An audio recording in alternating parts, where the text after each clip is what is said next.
दोस्तों, बागेश्वर धाम के पंडित धीरेन्द्र शास्त्री क्या सच में एक भगवान का रूप है?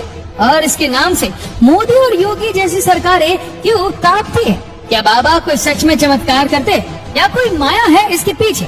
आइए आज हम आपको बागेश्वर धाम के पंडित धीरेन्द्र शास्त्री के ऐसे ऐसे राज बताएंगे जिसे सुनकर आप हैरान रह जाएंगे।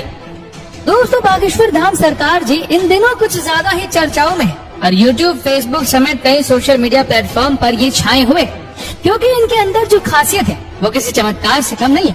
कई लोग तो इन्हें साक्षात भगवान मान रहे हैं, क्योंकि ये लोगों के झूठ का पर्दाफाश करने से लेकर भूतों को भगाने तक ये सभी काम चुटकियों में कर देते हैं। और अब तो मनोज तिवारी से लेकर अमिताभ बच्चन और यहाँ तक कि मोदी जी भी इनके फैन हैं। कहा तो यहाँ तक जाता है कि बागेश्वर सरकार का एक उद्देश्य सेनापति है जो भूतों को भगाने में इनकी मदद करता है। दोस्तों, वैसे तो हमारे देश में कई बाबा आए और कहीं गए, कई सारे लोगों ने इनके आश्रम में माथे टेके, यहाँ तक कि बड़े बड़े फिल्मी सितारों ने भी इनके दरबार में अपनी हाजिरी लगाई। लेकिन इस समय जो प्रसिद्धि बागेश्वर महाराज जी को मिल रही है वो आज तक किसी को नहीं मिली है। लंबे लंबे बालों वाले, माथे पर चंदन और अक्सर सर पर पगड़ी बांधे नजर आने वाले बागेश्वर धाम सरकार जी की बात ही कुछ और है। और इस चीज का सबसे बड़ा सबूत बड़े बड़े फिल्मी सितारों का इनके दरबार में आकर इनके प्रवचन और गीत सुनना है। फिर चाहे मोदी सरकार के सबसे दिग्गज नेता मनोज तिवारी हो या फिर साउथ इंडियन फिल्म इंडस्ट्री के सुपरस्टार सुमन तलवार, जिन्होंने बागेश्वर धाम आकर बाबा के नाम पर ठुमके भी लगाए और हाथ जोड़कर नमस्कार भी किया। अभी हाल ही में सदी के महानायक अमिताभ बच्चन जी की एक वीडियो बहुत ज्यादा वायरल हो रही है, जिसमें वो बैठकर बाबा के कीर्तन का आनंद ले रहे। लेकिन दोस्तों, ये एक रात का चमत्कार नहीं है, बल्कि इसके पीछे एक ऐसे बच्चे की कहानी छुपी हुई है जिसके संघर्ष के बारे में जानकर आपके भी होश उड़ जाएंगे। हजारों की संख्या में लोग अपनी मनोकामनाओं को पूरा करवाने और अपनी तकलीफों को दूर भगाने के लिए बागेश्वर धाम दर्शन के लिए पहुंच जाते हैं और ये सब कुछ मुमकिन हो पाया है बागेश्वर धाम जी के चमत्कारों की वजह से। कहा जाता है कि स्वयं हनुमान जी की कृपा बागेश्वर बाबा के ऊपर बनी हुई है और उन्हीं की असीम शक्तियाँ है, जिनकी सहायता से बागेश्वर धाम सरकार किसी के भी मन की बात को जान लेते हैं और उसके बताने से पहले कागज पर उसकी समस्याएं लिख देते हैं, जिसके कई सारे प्रमाण आपने इनके वायरल वीडियोस में देखे ही होंगे। स्टेज पर आकर जब कोई अपनी परेशानी बताता है तो बागेश्वर महाराज उसे पहले से ही लिखे हुए पर्चे को पढ़ने लगते हैं और जिसे देखकर भक्तगण पूरी तरह से आश्चर्यचकित रह जाते हैं, क्योंकि उन्होंने अभी तक अपने दुखों को और परेशानी को बाबा को बताया भी नहीं था। उससे पहले ही उनके बारे में बाबा पर्चे पर लिख चुके थे, जिसके बाद बाबा सभी के सामने परेशानियों का हल बताते हैं और भक्तों को यह विश्वास दिलाते हैं कि उनकी परेशानियां दूर हो जाएंगी। लेकिन दोस्तों, आपको बता दें कि बागेश्वर धाम काफी सख्त मिजाज के भी है, क्योंकि अगर कोई इनके सामने झूठ बोलता है या फिर गलत नियत के साथ अपनी इच्छाएं लेकर पहुंचता है तो ये उसकी पोल खोलने में भी कोई कसर नहीं छोड़ते। लेकिन ज्यादातर इनके पास परेशान लोग ही आते। इनमें से कुछ लोग वो होते हैं जिनके ऊपर किसी भूत प्रेत का साया होता है, लेकिन बाबा के सामने आते ही वो भूत प्रेत का साया भी चुटकियों में भाग जाता है, क्योंकि इनके ऊपर हनुमान जी की असीम कृपा है। वो कहते हैं ना कि भूत पिशाच निकट नहीं आवे, महावीर जब नाम सुना। दोस्तों, हनुमान जी के परम भक्त बागेश्वर सरकार जी का असली नाम पंडित धीरेन्द्र कृष्ण शास्त्री है, लेकिन लोग इन्हें बागेश्वर धाम महाराज और बागेश्वर सरकार के नाम से जानते हैं। पंडित धीरेन्द्र कृष्ण शास्त्री जी का जन्म 4 जुलाई 1996 को मध्य प्रदेश के छतरपुर जिले के छोटे से गांव गढ़ा में हुआ था। ये एक बहुत ही गरीब पंडित परिवार से ताल्लुक रखते हैं। बागेश्वर सरकार ने अपने एक इंटरव्यू के दौरान बताया था कि जब वो मात्र 9 साल के थे तब उनका मन बालाजी महाराज की सेवा में लग गया था। इन्हें हनुमान जी की भक्ति और उनके प्रेम के सिवा कुछ भी नजर नहीं आता था। बागेश्वर महाराज जी का कहना है कि हनुमान जी की भक्ति और उनकी कड़ी साधना का ही परिणाम है कि उन्हें ऐसी सिद्धियां प्राप्त हुई जिनकी वजह से वो लोगों की सहायता कर पाते हैं। असल में इन्होंने अपनी शुरुआती शिक्षा अपने दादाजी के साथ रहकर प्राप्त की थी। कहा जाता है कि इनके दादाजी भी अपने समय के बहुत बड़े विद्वान शास्त्री हुआ करते थे और उन्हें दिव्य शक्तियाँ प्राप्त थी। इनके दादाजी भी दिव्य दरबार लगाकर लोगों की समस्याओं को हल करते थे।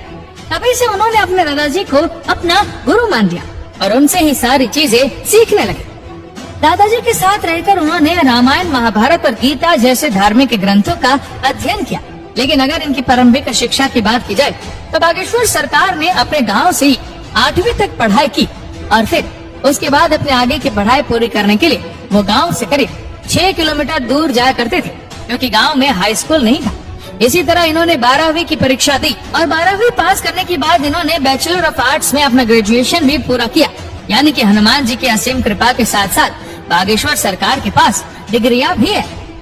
आपको बता दें कि अपने ग्रेजुएशन के दिनों से ही धीरेन्द्र कृष्ण अपने दादाजी की तरह बालाजी महाराज की सेवा करने लग गए थे। इनके घर के पास बालाजी यानी कि हनुमान जी का एक प्राचीन मंदिर भी है, जहाँ पहले इनके दादाजी दरबार लगाया करते थे। लेकिन उनकी मृत्यु के बाद दरबार कई सालों तक खाली रहने लगा।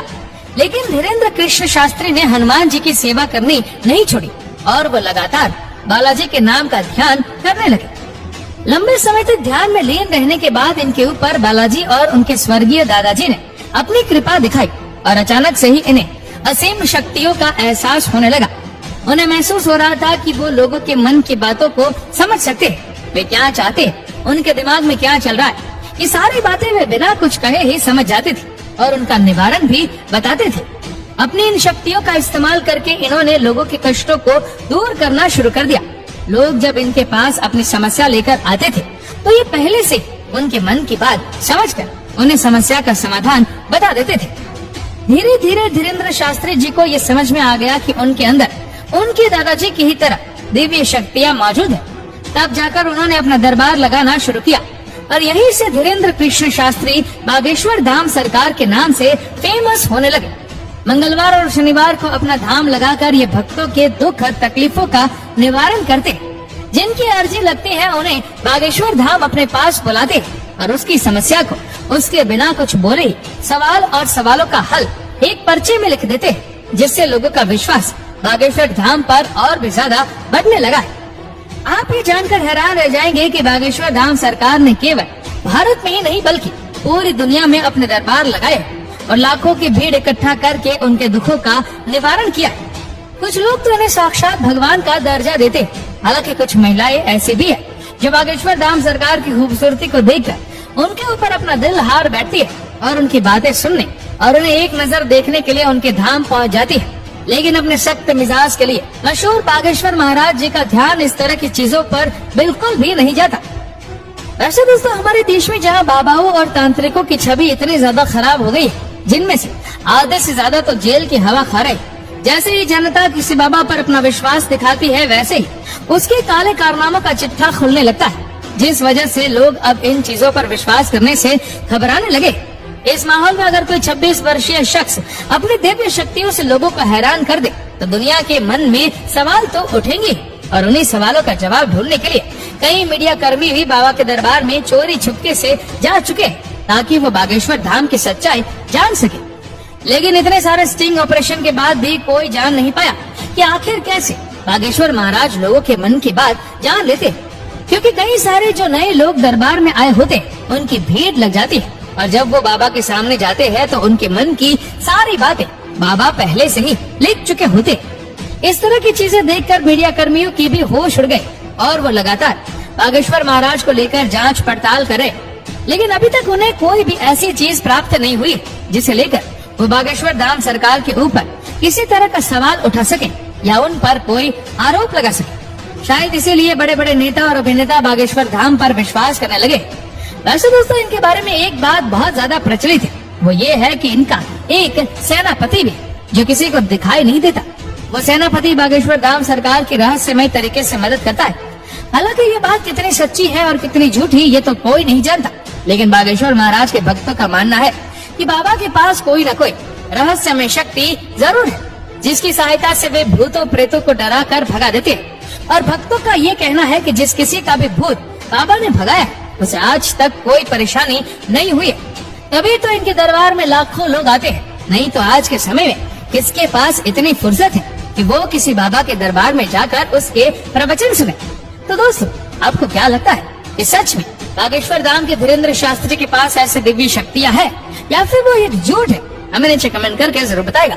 और अगर आपको वीडियो अच्छा लगा हो तो इस वीडियो को लाइक करेगा, शेयर करेगा ज्यादा से ज्यादा लोगों तक। और ऐसे ही और भी इंटरेस्टिंग वीडियोस को YouTube पर देखने के लिए नीचे कमेंट सेक्शन में लिंक दी गई, जिसके ऊपर क्लिक करके हमारे चैनल को आप सब्सक्राइब करें और बेल आइकन दबाएं ताकि हमारे हर लेटेस्ट वीडियो की अपडेट आपको मिलते रहे सबसे पहले। धन्यवाद।